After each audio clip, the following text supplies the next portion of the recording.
বন্ধুরা, অবাঞ্ছিত লোম সে শরীরই হোক বা মুখ কোথাওই কাম্য নয়। বিশেষ করে মহিলাদের ক্ষেত্রে আপার লিপসের হেয়ার বা আন্ডার আর্মসের হেয়ার খুব বেশি সমস্যার সৃষ্টি করে থাকে।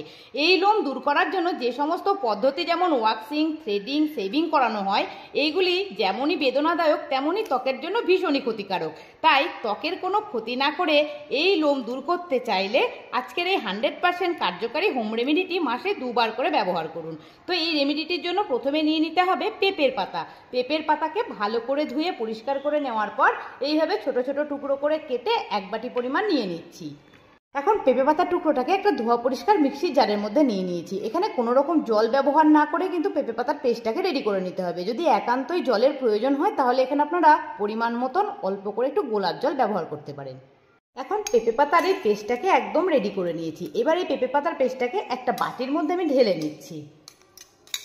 না ছেঁকেই পেঁপে পাতার পেস্টটাকে এইভাবে একটা বাটির মধ্যে নিয়ে নিতে হবে, কারণ পেঁপে পাতার রসের মধ্যে রয়েছে প্যাপেইন নামক উপাদান, যা লোমের গোড়াকে দুর্বল করে ধীরে ধীরে লোমের গ্রোথকে কমিয়ে অবাঞ্ছিত লোমের সমস্যাকে দূর করতে সাহায্য করবে। এবার একই সঙ্গে অ্যাড করে দিতে হবে 1/2 চামচ পরিমাণ হলুদ। হলুদের মধ্যে থাকা অ্যান্টিফাঙ্গাল, অ্যান্টিমাইক্রোবিয়াল, অ্যান্টিসেপটিক গুণ ত্বকে যে কোনো ধরনের সংক্রমণ দূর করে ত্বককে উজ্জ্বল ফর্সা করে ত্বকের অবাঞ্ছিত লোম দূর করতে সাহায্য করবে।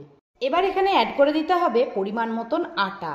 আটা ত্বককে এক্সফোলিয়েট করে ত্বকের অবাঞ্ছিত লোমের সমস্যা দূর করে, ত্বকের মৃত কোষ দূর করে, ত্বকের ময়লা দূর করে ত্বককে টান টান ফর্সা করে তুলতে সাহায্য করবে। এবারে সমস্ত উপকরণকে খুব ভালো করে মিশিয়ে একটা আটালো চটচটে ফেস প্যাক আকারে রেডি করে নিতে হবে। এখন সমস্ত উপকরণকে ভালো করে মিশিয়ে এইভাবে আটালো চটচটে মোটা ঘনত্বের ফেস প্যাকটাকে প্রথমে রেডি করে নিতে হবে। তারপর এবার আমি এটাকে দেখিয়ে দিচ্ছি কিভাবে এটাকে মুখে ব্যবহার করতে হবে এবং কিভাবে রিমুভ করলে তবে এই অবাঞ্ছিত লোমের সমস্যাটা দূর হয়ে যাবে। প্রথমে এই মুখটাকে ভালো করে ফেস ওয়াশ দিয়ে ধুয়ে নিতে হবে, তারপর একটু শুকনো করে ভালো করে মুছে নিতে হবে, যাতে মুখের মধ্যে কোনো রকম অয়েলি ভাব বা ঘাম না থাকে, সেদিকে একটু লক্ষ্য রাখতে হবে।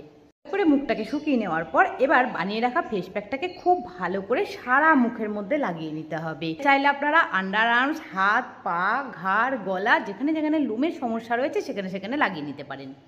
দেখুন, যেভাবে ফেস প্যাকটাকে আমি সারা মুখ এবং গলার মধ্যে লাগিয়ে নিয়েছি, এইভাবে মোটা লেয়ারে ফেস প্যাকটাকে লাগিয়ে 20 মিনিট পর্যন্ত অপেক্ষা করতে হবে।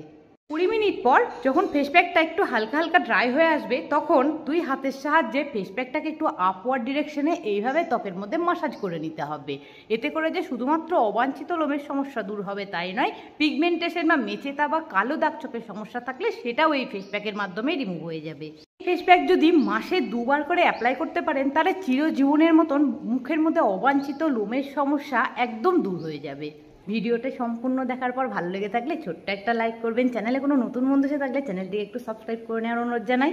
করে ফেস প্যাকটাকে মাসাজ করে নেওয়ার পর এবার কোনো একটা শুকনো কাপড়ের টুকরো বা টিস্যু নিয়ে এইভাবে আপওয়ার্ড ডিরেকশনে ফেস প্যাকটাকে মুছে আগে রিমুভ করে নিতে হবে। এইভাবে ভালো করে মুছে ফেস প্যাকটাকে রিমুভ করার সময় যদি লক্ষ্য করেন তাহলে দেখবেন এর মাধ্যমেই অবাঞ্ছিত লোমটা অনেকখানি উঠে চলে এসেছে। একইভাবে সারা মুখ থেকে ফেস প্যাকটাকে প্রথমে মুছে পরিষ্কার করে নিচ্ছি, তারপর ঠান্ডা জল দিয়ে ধুয়ে আসছি। এখন মুখটাকে ভালো করে জল দিয়ে ধুয়ে পরিষ্কার করে চলে এসেছি, আর রেজাল্টটা আপনারা দেখে নিশ্চয়ই বুঝতে পারছেন। এটা প্রথমবার ব্যবহার করার পরই আপনারা ফলাফলটা নিজেরাই লক্ষ্য করতে পারবেন। এবার মুখটাকে ধুয়ে পরিষ্কার করে নেওয়ার পর অল্প একটু অ্যালোভেরা জেল হাতের মধ্যে নিয়ে খুব ভালো করে 2-3 মিনিট মুখটাকে একটু মাসাজ করে নিতে হবে। এইভাবে মাসের মধ্যে 2 বার যদি এই ফেস প্যাক আপনারা মুখে লাগিয়ে নিতে পারেন তাহলে দেখবেন অবাঞ্ছিত লোমের সমস্যা তো দূর হবেই, সেই সঙ্গে মুখে থাকা পিগমেন্টেশন, মেলাজমা, কালো দাগ ছোপ যদি থেকে থাকে সেটাও রিমুভ হয়ে যাবে। আশা করছি ভিডিওটি ভালো লেগেছে। সকলকে ধন্যবাদ জানিয়ে ভিডিওটি এখানেই শেষ করছি। আবার দেখাবে নেক্সট একদিন নতুন ভিডিওর সঙ্গে। সকলে ভালো থাকবেন, সুস্থ থাকবেন, আমার সাথে থাকবেন। টাটা।